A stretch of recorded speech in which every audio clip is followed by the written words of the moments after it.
Is the King's Gambit a good opening? So if I was forced to play this opening, how did I approach this one to match my style of play? What exactly is the most popular variation of this King's Gambit opening? Who is the strongest player that uses the King's Gambit frequently to play serious games? And what is the most famous game that uses the King's Gambit as his opening choice? In today's video, we're going to talk about all these questions and answering them right now. So if you see the board here, this is the King's Gambit opening with f4 on move 2. What do I think about this opening? I think it is playable, but it's not beginner friendly at all. And you see why with the most popular variation in this King's Gambit opening. It'll be really scary, and you got to really have a very good solidation. You have to have a really good solid validation about tactics and crazy positions in general. So this opening will just be continuing. E takes f4. F3 to block queen h4 ideas like this one. And now g5. Oh, g5 happens. h4 happens still. This is the most popular variations, by the way. g4, knight e5, knight f6, bishop c4, going to the juggler on f7, d5, clamping down this threat, takes in d5 with an e pawn, bishop d6, d4, knight h5. Well, the knight is already in the rim, but it's okay. Queen 7 to pin knight to the king. And you see, this is the most popular variation in this King's Gambit. It's really crazy. So as crazy as this is the most popular variation in the King's Gambit. So if this is going to be the fact that you don't want to play this opening at all, if you're not really ready for tactics and then crazy positions that are really unusual, and basically you want to have the sanity to probably survive. So if I was playing this opening, I was a more personable player, how did I approach this opening exactly from my point of view? So I'll just see my sort of variations from back at the beginning. So how do I approach this opening as what if I was forced to play this one against my will? I'd play it more principled way, but different way than the main line. So after the e takes cf4, I play bishop c4, allowing them check on h4 with an appointment to just steadily, usually develop the pieces in the following manner. d6 is the most popular move. Knight f3, attempt with the queen. Queen moves back to, let's say, h5. d4, control the center with a d pawn and e pawn, really ideal. Also targeting e4 with a bishop. g5 to protect the pawn, usual King's Gambit move. h4, h6, usually played. Knight c3, developing naturally. And basically, this is my setup if I were to play this opening, crazy opening, by against my will. But this is a really crazy still. I just try to make it tame, but it's going to be having a lot of really strange businesses that are going to be in the middle of games. But this is my approach. That if I were forced to play this one, this is my approach to play this one. But it's crazy still. So who is the strongest player that uses the King's Gambit quite frequently in a competitive play?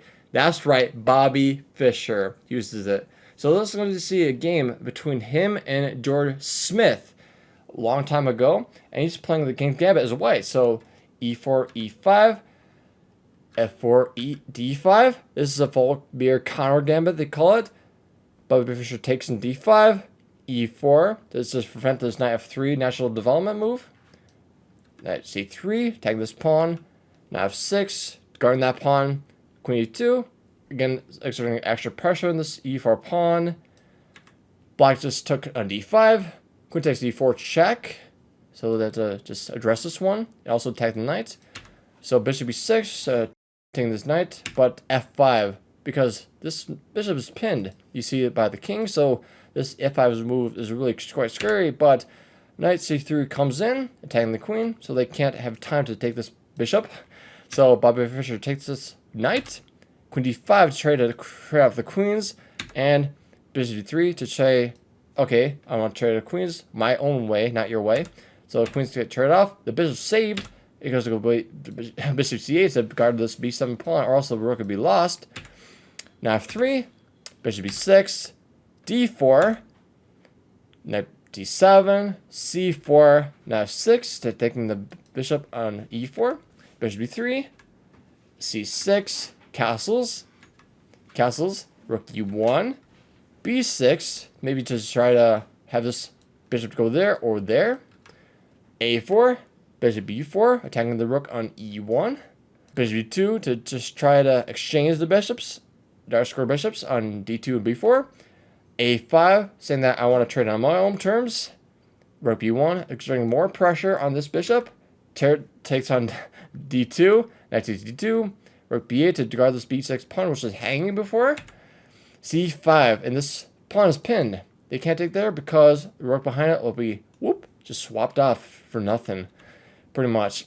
So, instead, the guy played knight D5, knight C4 on D6, and maybe just exerting more pressure on the B6 pawn.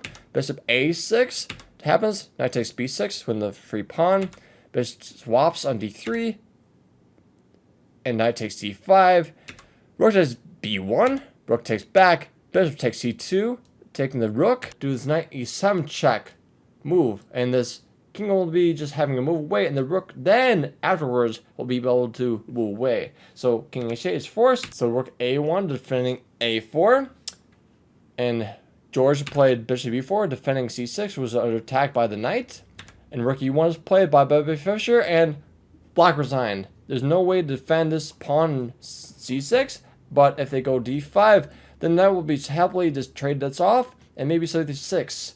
And the back ranker problem will be paired, so maybe something like this will be met by simply maybe just C7. They can't take the pawn because, back rank problems will be mates.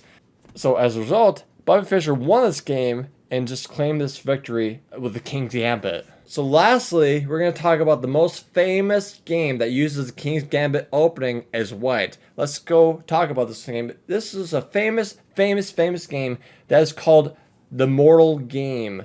This is basically a usual game that happened a long time ago in the 1850s or something, but this game is really stood the test of time, really famous, and is using the King's Gambit. So let's see this game, amazing game, is white. So E4, E5, F4, H6, F4, which is the most popular move you saw. Bishop C4 looks like my sort of opening, but it's a different sort of approach. King F1, B5, get him in the pawn for some reason. So basically you want to have a tempo on the bishop. Out of this one, maybe this one, just attacking the bishop, maybe just, I'm not sure. This is a really long time ago with the opening theory not really established as much as it is today, but that was what they played. And knight f6 happened, attacking the e4 pawn. And knight f3, attacking the queen with tempo. Queen h6, d3, defend this one, and also leashing the bishop on c1, detecting something. And knight h5, doing a really massive threat of doing this one. And if they dig there, then the rook will be swapped off for really knights. That'll be not good. So the player is white, Anderson, he played knight h4. Queen g5, knight f5, c6, again a tempo move on the bishop. g4, craziness, because they can't do en passant because, the bishop will be just having the queen. So this is really crazy stuff. Knight f6 was played, rook g1 to guard this pawn with a queen because the knight and the queen were just attacking it. So out of this one, they took the bishop on b5, no threats because after h4, things get crazy now. Queen g6, h5, queen g5, and now white just do queen f3. So black needs to be careful now. The bishop's f4 threat will be just trapping the queen at g5. So black did knight g8 was a really ugly move to have to play, but that's probably a necessary move to play to save the queen. Bishop f4, queen f6. Knight g3, guarding the b2 pawn, and maybe have this knight developed for aggressive squares. Bishop g5, attacking the rook on g1. And now the fun part starts now. Knight d5, white played. Queen takes b2. So now, this is where the Mortal Game sort of caption comes to effect. So white does bishop d6. Doesn't care about the exchange. Take that rook. I dare you. So he did take on g1. And now, what does white do? He did e5. So, just take a rook on e1. That's fine. He does that one. And still, white's trying to strive for a win. That's crazy, right? So, this crazy position. White sacrificed 2 rooks, but white is actually better. So, black played knight a6.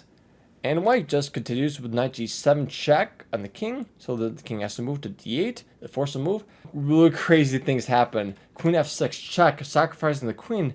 The purpose is they want to relieve this pressure on e7, a defense rather, and basically distract the knight from defending there, because after knight takes f6, the game is over. White wins the game after bishop e7. That's why this game is called the immortal game, which is basically white sacrifices everything. 2 rooks, a queen, everything. But the goal is checkmate wins the game. That's all that matters. So hopefully you enjoy this presentation about the King's Gambit opening, which is really, really fun to see. But comment below your thoughts, honest thoughts about this opening yourself. I'll see you in this video.